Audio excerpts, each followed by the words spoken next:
Welcome to Chess with Link. Today we're going to look at 3 historic chess games in which masters of chess failed to notice that they had left a piece hanging and lost the game because of it. We're going to dive right in to a game from 1953, Szabó versus Reshevsky. In this move, Szabó went bishop to g7. At this point, he should be very close to checkmate, especially when his opponent makes a little bit of a mistake and pushes b6 instead of using his queen to defend the rook or prevent the checkmate from happening. Do you see the checkmate that white has? It'll take 2 turns, but at this point it's unstoppable. What move would you make as white in this position? And how could black have prevented it? The actual move from the game was bishop captures rook at f8, which was not the move to make. The king takes back, and it's said that at this point, Szabó sat at the board for nearly an hour, searching for a better option than accepting the draw that black had offered. And it's a shame he accepted it. It's entirely a matter of the psychology of the game, of having missed the checkmate and not wanting to carry on. Because he could have still won this game. There's still plenty of power on the board for white.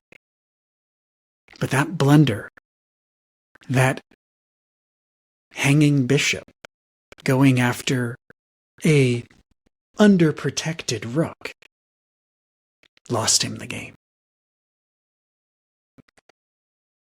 Let's go to 1956. Petrosian versus Bronstein. Petrosian brings queen to d6.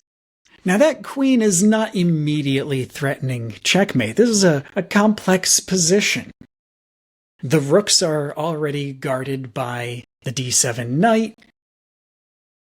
The king is in a corner, but we're not going to be able to get both of our knights into a perfect position without the king opening things up a little bit more. This should have been a win for white, especially because black, as he moves to f5, has very little time left on his clock. Bronstein was scrambling a little bit here. And with Bronstein moving quickly, Petrosian also moved quickly, bringing his knight to g5. Problem is, Petrosian had plenty of time left on his clock, and you probably see the mistake, and the critical error. What's black going to do now? If you said capture the queen at d6, you would be absolutely correct. And at this point, white resigns. Petrosian just couldn't believe that he had lost his queen in such a crucial moment. And the shame of it is that he probably still would have won if he had been a little bit more patient, if he had made a complicated move, and if he had let his opponent's clock run down, or if he had just not blundered his queen and then resigned. Let's go to one more game together. 1994, Karpov versus Bareev. Bareev moves the rook to d8. Karpov replies with rook to d5. This is a complex endgame. Initially, it looks like advantage to white. But black has a lot of options here. Those knights that white is working with are kind of unwieldy. And if black can get a promotion or get rid of the rook, this could absolutely be a winning position. So what should black not do here? And what should they do?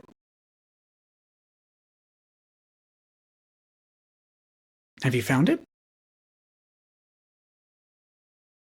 Hopefully you answered that black absolutely should not go bishop to a7, because that removes the defender, leaving the d8 rook hanging,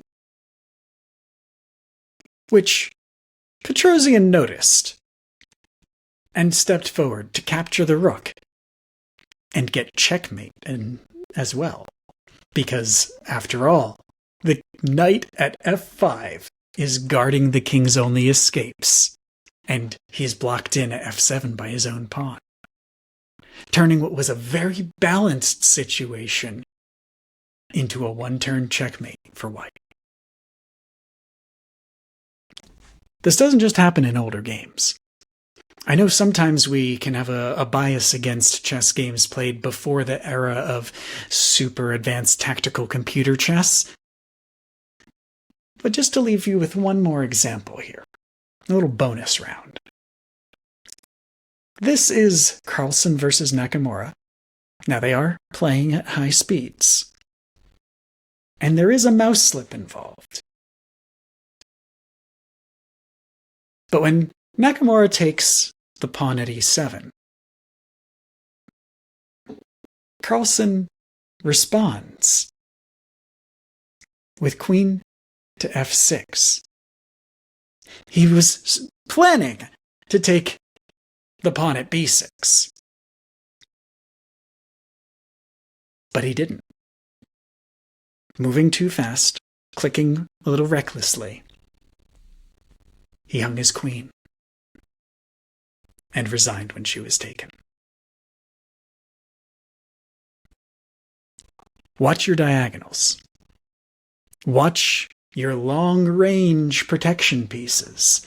And keep an eye on those sneaky, sneaky knights with their tendrils of attack that they send in every direction. As you're playing chess this week, make sure you're not hanging pieces. And do your best to look for situations where your opponent has either hung a piece or maybe could be lured into hanging one of their pieces. Have a wonderful week, folks. And remember to share your best ways of looking for those underprotected pieces or overloading your opponent's pieces.